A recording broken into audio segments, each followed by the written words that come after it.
Media asing soroti kegagalan Anies, PDIP tawarkan jadi tim sukses Pramono Rano. Kegagalan Anies Baswedan mendapat tiket dari PDIP untuk mencalonkan diri sebagai gubernur di Pilkada DKI Jakarta menjadi sorotan media asing.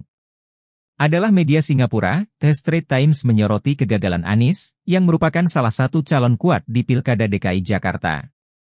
Sementara itu, pihak PDIP yang batal mencalonkan Anies menawarkan ex-gubernur DKI Jakarta itu menjadi tim sukses bagi Pramono Anung dan Rano Karno.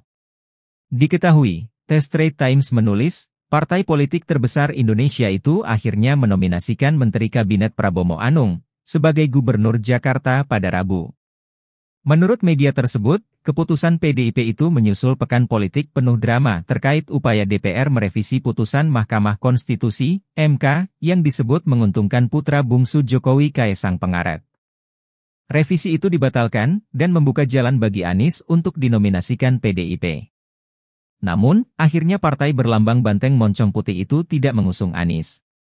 Media tersebut juga mempertanyakan apa yang membuat PDIP batal memilih Anies, yang sebelumnya juga kalah di Pilpres 2024. Sebab, 13 partai koalisi pemerintahan telah mengusung mantan Gubernur Jawa Barat Ridwan Kamil sebagai kandidat. Hal inilah yang membuat Anies akhirnya tak mendapatkan dukungan dari partai manapun. Ketua DPP PDIP, Deddy Efri Sitorus mengatakan partainya berharap agar Anies bisa menjadi tim sukses atau pendukung Pramono Rano. Tujuannya yaitu untuk memperbaiki polarisasi yang sempat terjadi saat Anies menjabat gubernur periode lalu. Menyelesaikan persoalan dan ketegangan di Pilgub 2018 itu.